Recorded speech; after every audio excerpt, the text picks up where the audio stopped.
નમસ્કાર મિત્રો દેશ અને દુનિયાના સુપરફાસ્ટ સમાચારમાં તમારું સ્વાગત છે। અંબાલાલ પટેલ તો નેતા ઉપર બગડ્યા। હવામાન નિષ્ણાત અંબાલાલ પટેલે તાજેતરના નિવેદનમાં રાજકારણીઓ પર ગંભીર આક્ષેપો કર્યા છે। તેમણે જણાવ્યું છે કે રાજકારણીઓ ગ્રાન્ટ ખાઈ જાય છે।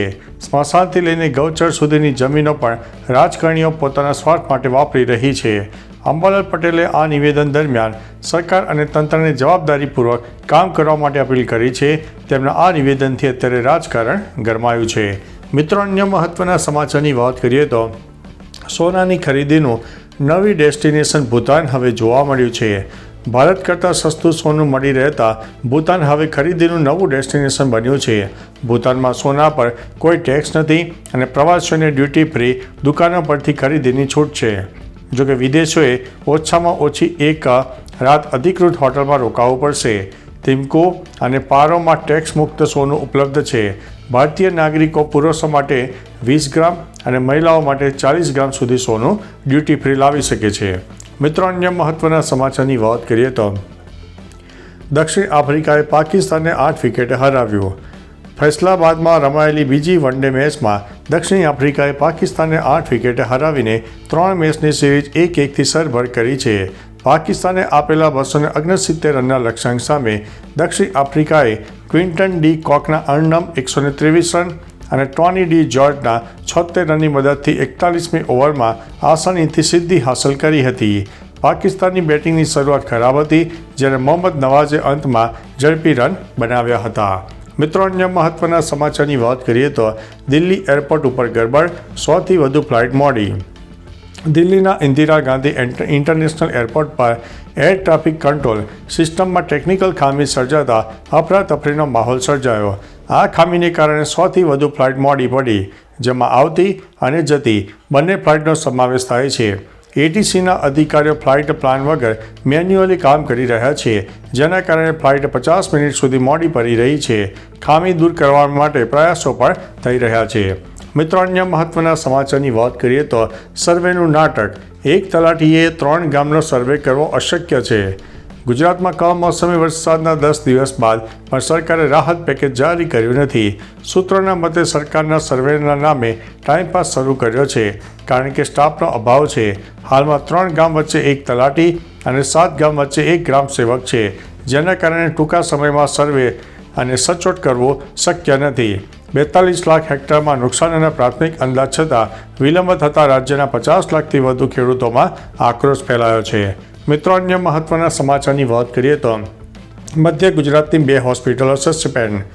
મધ્ય ગુજરાતમાં આરોગ્ય વિભાગે PMJAYમાં યોજના હેઠળ ગેરરીતિઓ પકડાતા 2 હોસ્પિટલો સસ્પેન્ડ કરી છે અને 2ને કારણદર્શક નોટિસ આપી છે।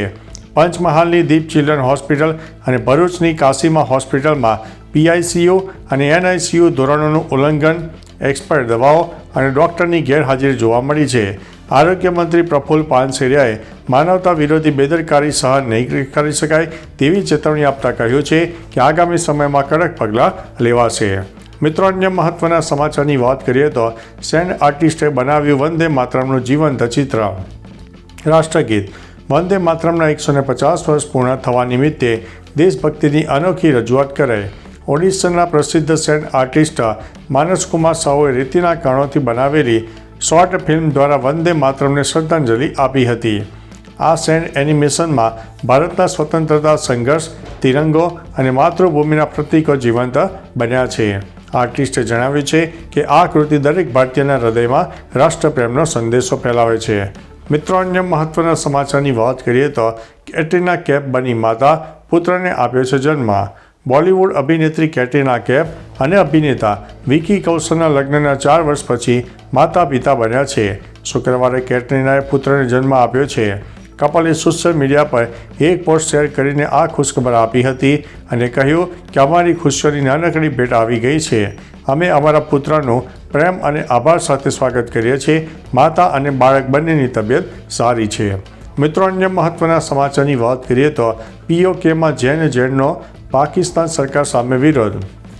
પાકિસ્તાન અધિકૃત કાશ્મીર એટલે કે POKમાં જૈનના યુવાનોએ શિક્ષણ પ્રણાલીમાં સુધારા, પરીક્ષાની ખામીઓ અને સેમેસ્ટર ફી વધારા સામે વિરોધ પ્રદર્શન શરૂ કર્યું. આ વિરોધ આઝાદ જમ્મુ અને કાશ્મીર યુનિવર્સિટી, મુઝફ્ફરાબાદથી શરૂ થઈને મીરપુર અને લાહોર સુધી ફેલાયો છે.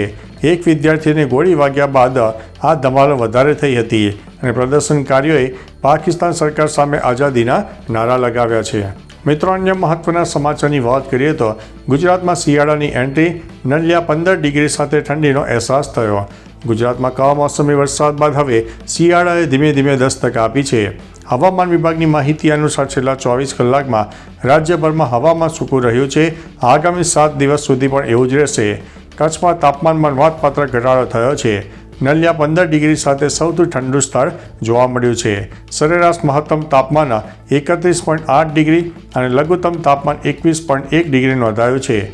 ભુજમાં સૌથી વધુ 35 ડિગ્રી અને અમદાવાદમાં 32 ડિગ્રી નોંધાયું છે. તો ચાલો મિત્રો, ફરીથી દેશ અને દુનિયાના સુપરફાસ્ટ સમાચાર લઈને મળતા રહીશો. ત્યાં સુધી અમને રજા આપશો. નમસ્તે.